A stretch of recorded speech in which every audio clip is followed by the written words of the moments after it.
We're in a crisis right now. There are crises going on all around us. As of this recording, we're reeling from COVID-19 worldwide. The world's on lockdown. We have great economic crisis in that people have lost jobs in record numbers. Our all-knowing governments aren't all knowing after all, and they don't know what they're going to do about it. People have lost their unemployment checks. Yet they have no jobs to go back to because companies and businesses have shut down due to COVID-19. Things are a mess. And before you point anything out about my shirt, I want to let you know that yes, I know it has a stain. It wouldn't come out. But there's a very unique financial crisis right now in the U.S. economy, at least, that we've never faced before. Many of you have probably been hearing about it over the last couple of months, but many of you still have not. I'm here to tell you about this financial crisis. I'm here to tell you the three main causes of this financial crisis. And I'm here to tell you how I believe we can solve this financial crisis with 3 quarters, 2 dimes, a nickel, and 4 pennies.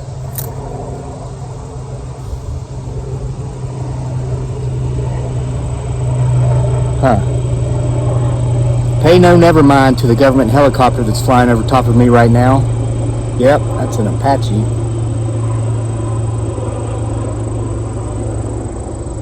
And completely ignore what may or may not be a Bigfoot Sasquatch standing directly over my right shoulder. In order for us to solve this financial crisis with 3 quarters, 2 dimes, a nickel, and 4 pennies, you're going to have to pay very close attention to what I'm about to tell you. And even more importantly, after that, you're going to have to take action.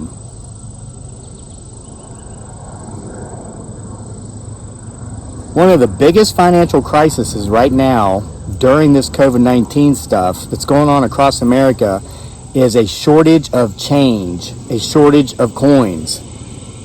Businesses simply don't have coins.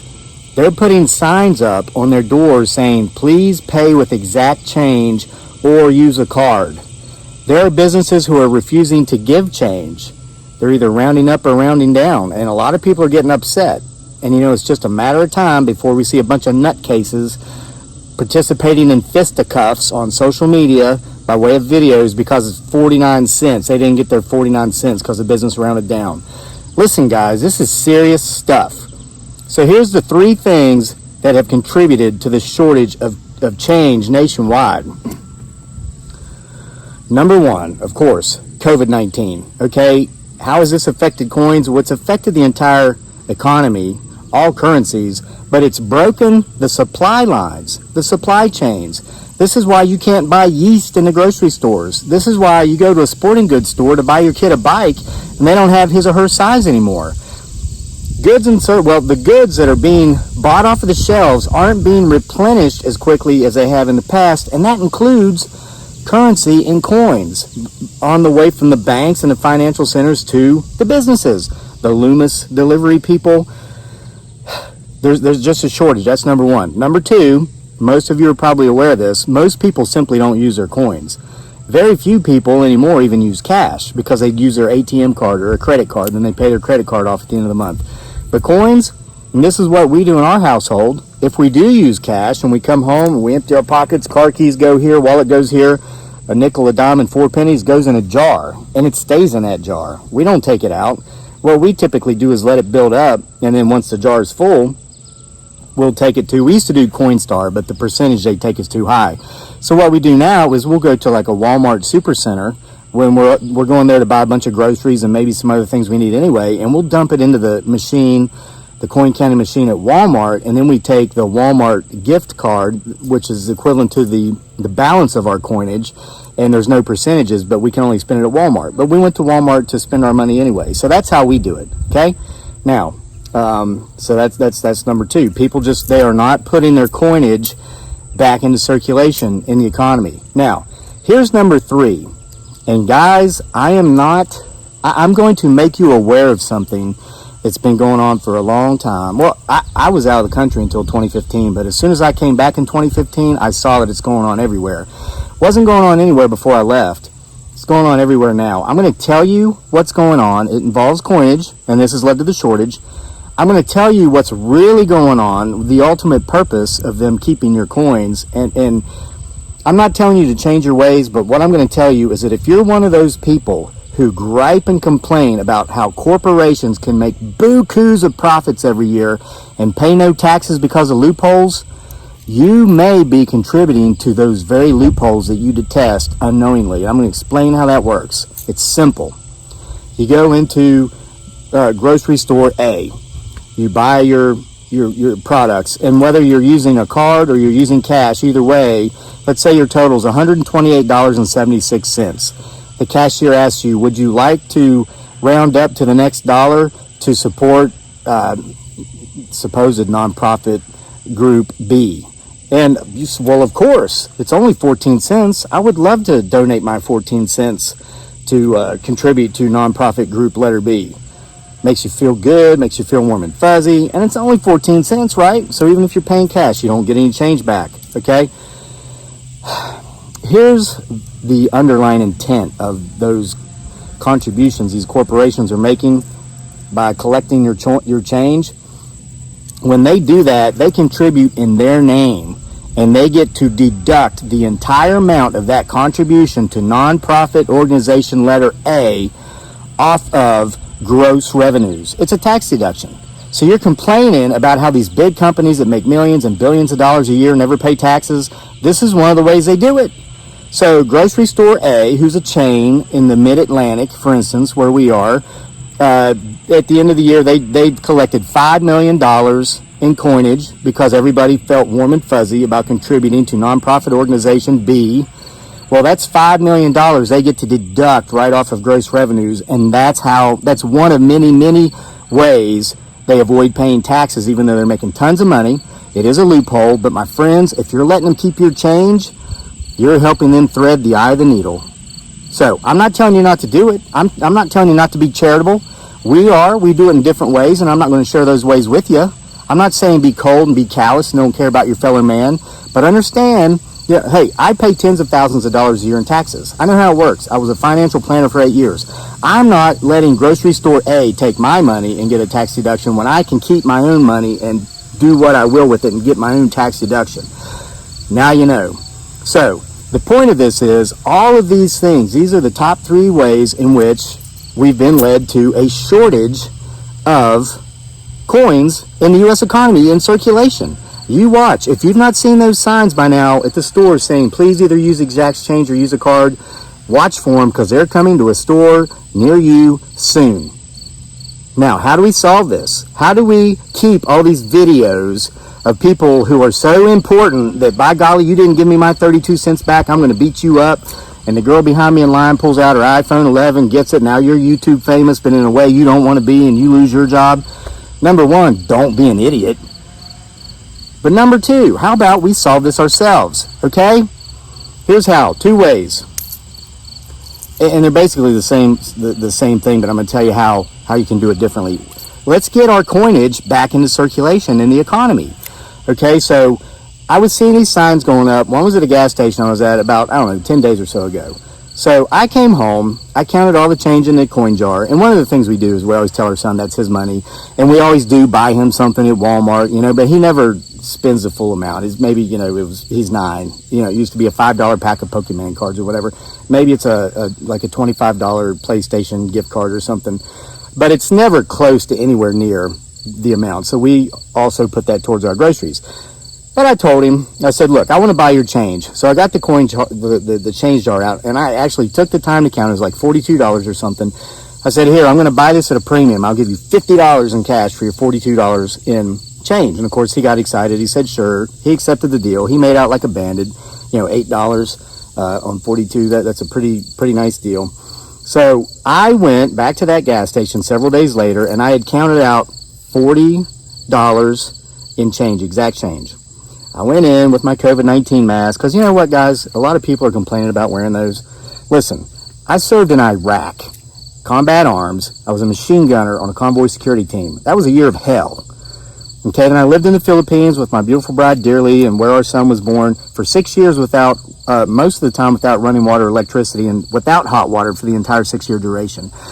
If the hardest thing you've got to do is wear a mask when you go in the grocery store or the convenience store or a restaurant and maybe, who knows, maybe the facts aren't in, but if you can do that and it is potentially reducing your risk of catching this thing or your risk of giving it to somebody else, if that's the hardest thing you'll ever do in your life, you have had a pretty soft life. And that's a heartfelt lecture on that. Come on, seriously. Okay, pick your battles. That one ain't worth picking. Just do it, okay?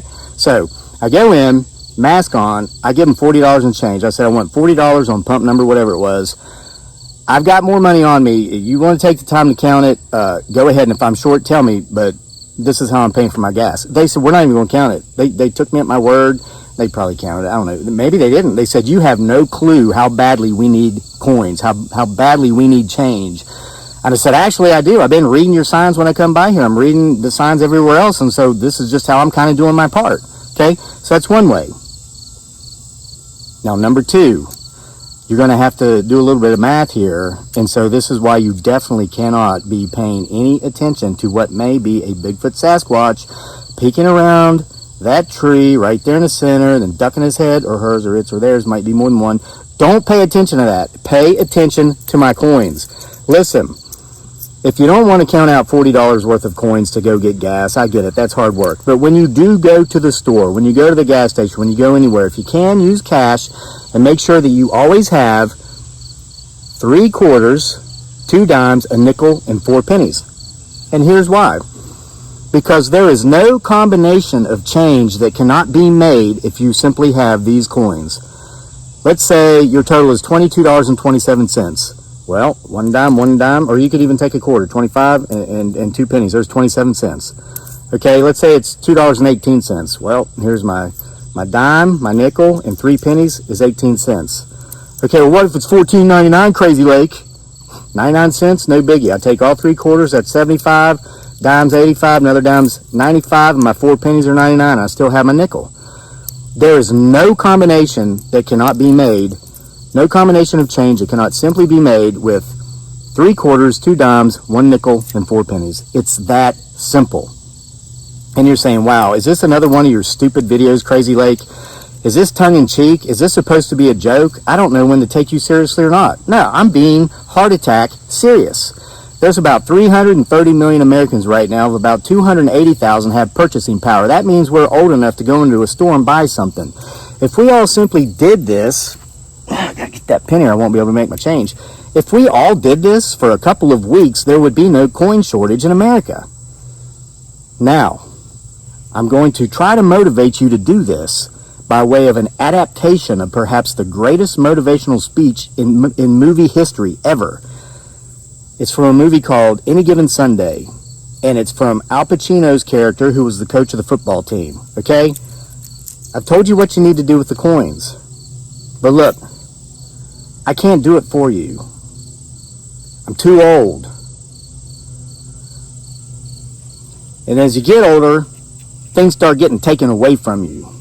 But you don't know this until you start losing things. I've pissed away all the money I've ever made, except for these 3 quarters, 2 dimes, a nickel, and 4 pennies. I've run off everybody who's ever loved me, except for my beautiful bride Dearly, aka Giggly Girl, and our darling son Daniel.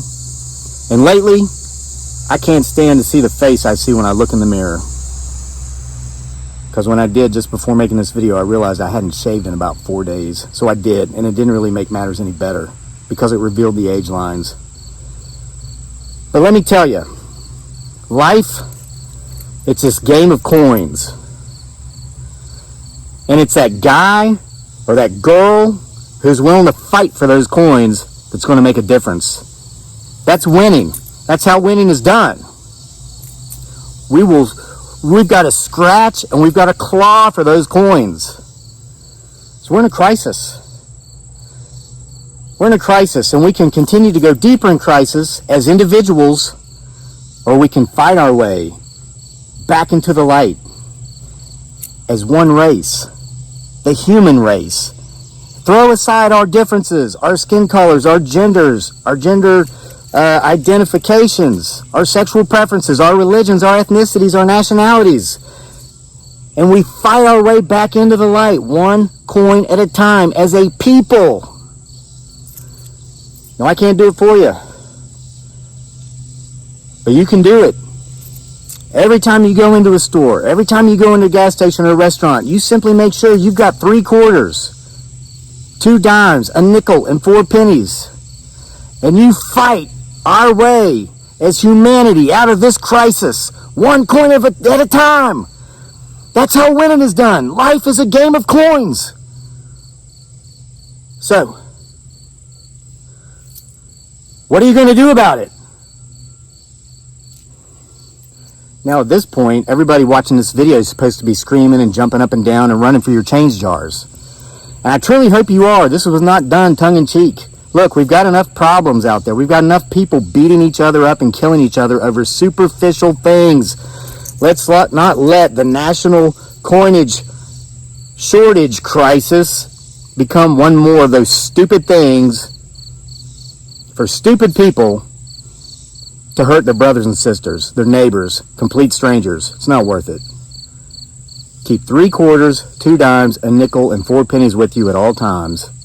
Keep extra change in your car in the console. And if you use 2 dimes and a nickel and 2 pennies at the last place you went, take out 2 dimes, a nickel, and 2 pennies and put it right back in your pocket so you're always fully loaded. Thanks for being here for another episode of whatever this channel's about. We'll see you next time.